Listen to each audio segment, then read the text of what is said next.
Hello viewers, शिक्षक विद्यापीठ में आप सबका स्वागत है। आज हम यूपी टेट का सिलेबस देखेंगे, साथ ही उसका पैटर्न और स्ट्रैटेजी भी जानेंगे ताकि एग्ज़ाम की तैयारी अच्छी हो सके। देखिए, यूपी टेट हमारा 3 महीने में हो जाएगा। फरवरी तक आयोग का कहना है कि यूपी टेट वो करवा लेंगे।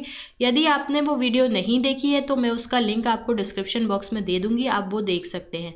वहीं जो प्राइमरी की भर्ती परीक्षा है, प्राइमरी टीचर्स की, वो भी आपको यूपी टेट के 1 से 1.5 माह के अंदर आपको देखने को मिल सकती है।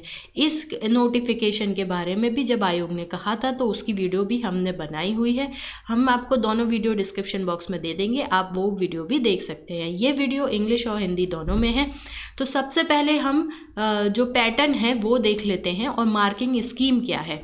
तो देखिए, इसमें जो है वो 5 सब्जेक्ट आते हैं, जैसे कि चाइल्ड डेवलपमेंट पेडोलॉजी और इसमें 30 मार्क्स होते हैं और मैक्सिमम मार्क्स भी 30 होते हैं। देखिए, मैक्सिमम क्वेश्चन और मार्क्स सेम है, इसका मतलब आपको एक क्वेश्चन पे 1 मार्क्स मिलता है।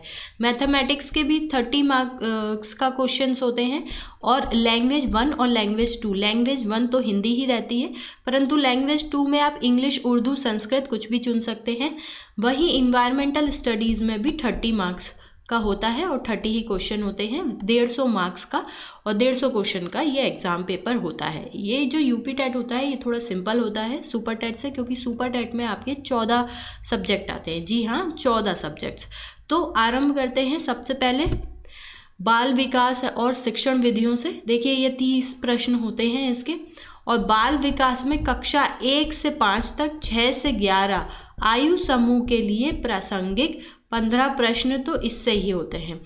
विकास की अवधारणा तथा अधिगम के साथ उसका संबंध, विकास और उसके अधिगम कैसे हो, इसका साथ साथ इसका संबंध, इस पे प्रश्न आते हैं। बालकों के विकास के सिद्धांत, आनुवांशिकता और पर्यावरण का प्रभाव, समाजीकरण प्रक्रियाएं, सामाजिक विश्व और बालक, शिक्षण, अभिभावक और मित्रगण। प्राइगेट, कोलबर्ग, देखिए ये पियाजे है, पियाजे, कोलबर्ग और वाइगोटस्की, निर्माण और विवेचित संदर्श। देखिए, इन तीनों पर बहुत ही ज़्यादा प्रश्न आते हैं।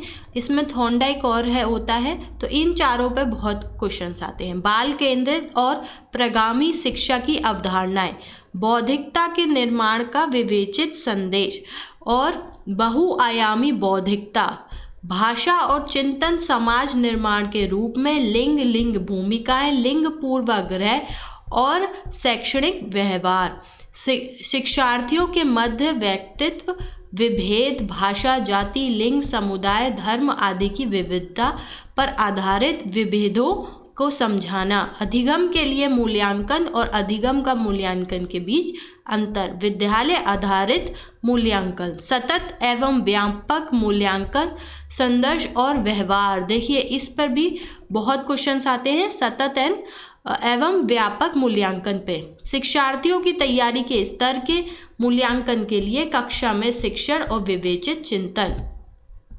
वहीं सामाजिक शिक्षा की अवधारणा तथा विशेष आवश्यकता वाले बालकों को समझाना, इस टॉपिक से आपके 5 प्रश्न बनते हैं। तो हमारे 20 प्रश्न हुए और इसमें से आता है, देखिए मैंने हर टॉपिक लिखा है, उसके बाद उसमें से किन किन पर क्वेश्चंस आते हैं वो भी लिखा है। जैसे गैर लाभप्रद और अवसर वंचित शिक्षार्थियों सहित विभिन्न पृष्ठभूमियों से आए शिक्षार्थियों की आवश्यकताओं को समझाना, अधिगम संबंधी समस्याएं, कठिनाई वाले बालकों की आवश्यकताओं को समझना, मेधावी, सृजनशील, विशिष्ट, प्रतिभावान शिक्षार्थियों की आवश्यकताओं को समझना।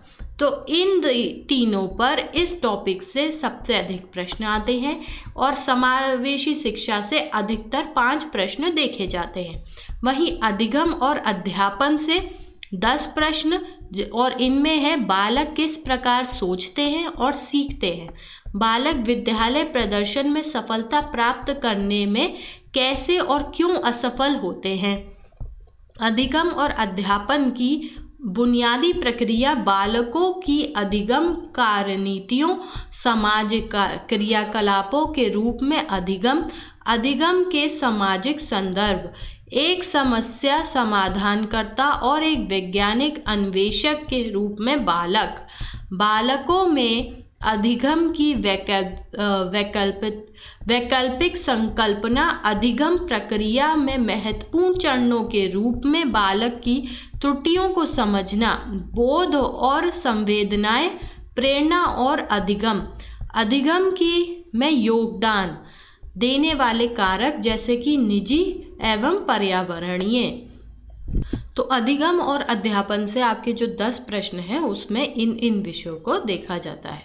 वहीं अगर हम भाषा की बात करें तो इस भाषा से भी 30 प्रश्न आते हैं। अब हम भाषा बोधगम्यता 15 प्रश्न इससे आते हैं, जैसे अनदेखे अनुच्छेदों को पढ़ना, 2 अनुच्छेद का एक गद्य अथवा नाटक और एक कविता जिसमें बोधगम्यता, निष्कर्ष, व्याकरण और मौखिक योग्यता से संबंधित प्रश्न होंगे। यानी कि जो अपठित गद्यांश पद्यांश होते हैं उसमें से आपको व्याकरण पे और मौखिक योग्यता व उसमें जो प्रश्न आते हैं उन पे जो आपको उत्तर देने हैं उससे प्रश्न आते हैं।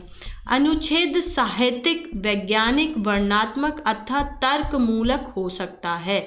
तो गद्य जो है वो साहित्यिक, वैज्ञानिक कुछ भी हो सकता है, ठीक है।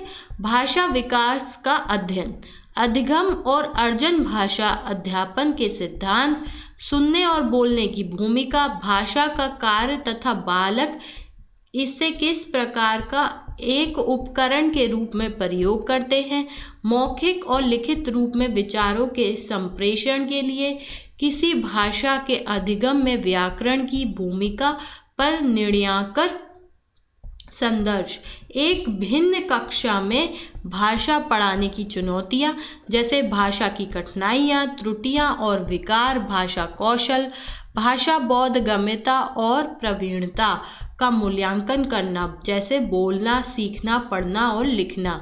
अध्यापन में अधिगम सामग्रियाँ, पाठ्यपुस्तक, मल्टीमीडिया सामग्री, कक्षा का बहुभाषीय संसाधन और उपचारात्मक अध्यापन। उपचारात्मक अध्यापन यानी रेमेडियल टीचिंग। इंग्लिश में अगर हम देखें तो देखिए इंग्लिश में लैंग्वेज और ग्रामर में जैसे हम हिंदी या कोई देखें तो कॉम्प्रिहेंशन आता है, work of poets and writers आता है, sentence formation, idiom and phrases, uses of punctuation, phrases, gender and time, और ये नाउन, प्रोनाउन, वर्ब, प्रोनाउन ये तो सब में ही आता है। Difference between all the sounds, वर्ण्स, अनुस्वर जैसे कि वर्ण है, अनुस्वर हैं, उसके बाद जो वर्णमाला है उसके जो भिन्न भिन्न वर्ण हैं उस पे क्वेश्चंस आते हैं। वहीं अगर पेडागॉजी और लैंग्वेज डेवलपमेंट की बात करें तो principle of language teaching, role of listening and speaking, the work of language and how children use it as a tool, assessing language comprehension and proficiency, speaking, listening and reading, writing, challenges of teaching language in a classroom। अगर हम second language की बात करें जैसे कि English, Urdu, Sanskrit और mathematics को देखें तो सबसे पहले जो सेकेंड लैंग्वेज है उसमें comprehension, language skill, part of speech, ये मैंने इंग्लिश का रखा है, part of speech, singular, plural, tenses, knowledge of famous poetry and famous poets, active and passive voice, pedagogy of language development. वहीं अगर मैथमेटिक्स की बात करें तो number system, shapes and geometry, measurement and units, data handling, unitary rule, percentage, simple and compound interest, area and volume, measurement, profit and loss. तो देखिए ये जो मैथमेटिक्स होती है इसके 3 मार्क्स होते हैं। इसमें 5 सब्जेक्ट होते हैं और सबकी बराबर वेटेज है, परंतु यदि आप अभी से ही अपनी पकड़ अच्छी रखेंगे तो आपके सुपर टेट में मार्क्स अच्छे हो पाएंगे। हमने इस सुपर टेट की भी पूरी उसका सिलेबस और पैटर्न, स्ट्रेटजी सब कुछ अब उसका इंडिविजुअल वीडियो भी बनाया है। यदि आपने वो नहीं देखा है तो उसको भी अवश्य देखें, उसका लिंक भी हम आपको डिस्क्रिप्शन बॉक्स में दे देंगे। इन्वायरमेंटल स्टडीज़ से भी बहुत क्वेश्चंस आते हैं, जैसे कि family and friends, food and nutrition, water, shelter, things we make and do, traffic and communication, constitution, sports and sportsmanship, administration, plants and animals. वहीं इंटरनेशनल और नेशनल करंट अफेयर से भी क्वेश्चंस आते हैं। और यूपी बेस्ड जो बहुत ही बहुचर्चित जो विषय हैं उन पे भी बहुत सारे क्वेश्चंस देखे जाते हैं। और इंटरनेशनल लेवल पे जो इंडियंस ने अवार्ड्स जीते हों या कुछ ऐसा काम किया हो जो बहुचर्चित रहा हो, उस पे भी क्वेश्चंस बहुत पूछे जाते हैं। तो यदि हम इसकी तैयारी कर रहे हैं तो हमें एडवांस लेवल में करनी होगी, ताकि हम सुपर टेट की भी तैयारी हमारी हो जाए। जब हम यूपी टेट दें तो हमारी 80 से 90% सुपर टेट की तैयारी भी हो जाए। उसके बाद जो बचा हुआ है वो हम 1 से 2 महीने में कर पाएंगे। वरना अगर हमारा, देखिए पिछली बार जब 69,000 भर्ती परीक्षा हुई थी तो बहुत कम टाइम मिला था हमें, और 69,000 भर्ती परीक्षा के कुछ ही समय बाद जो है वो फॉर्म आ गए थे यूपी टेट के। जब हमने यूपी टेट दिया था, यूपी टेट के बाद 69,000 भर्ती परीक्षा के कुछ ही समय बाद फॉर्म आ गए थे। तो हमारे पास समय बहुत कम है, हमें बहुत सारा सिलेबस करना है। आपके पास ये मान लीजिए कि 4 महीने हैं सुपर टेट में और 3 महीने हैं यूपी टेट में। तो आपको तैयारी अभी से ही वैसे करनी होगी कि हम ऐसे तैयारी करें जो कि कॉमन हो। अब जैसे सी टेट है जनवरी में, तो सी टेट और यूपी टेट की जो कॉमन स्टडीज़ है आप वो करेंगे। फिर जब सी टेट हो जाएगा तो हमें यूपी टेट और सुपर टेट की जो कॉमन स्टडीज़ हैं वो करेंगे। हमारी हिंदी की क्लासेस आरंभ हो चुकी हैं और हमने व्याकरण से आरंभ किया है, क्योंकि वो सब में आती है। तो अगर हम अभी से ही अपनी तैयारी पूरी रखेंगे, वहीं कल क्वेश्चंस की जो हमारा वीडियो है वो आने वाला है, और वो क्वेश्चंस भी ऐसे क्वेश्चन होंगे कि अभी तक जितने भी क्वेश्चन आए हैं वो सारे उसमें कवर होंगे। तो आप हमारी क्लासेस को ज्वाइन करें, चैनल को सब्सक्राइब करें, वीडियो को लाइक शेयर करें। आपका दिन शुभ हो। धन्यवाद।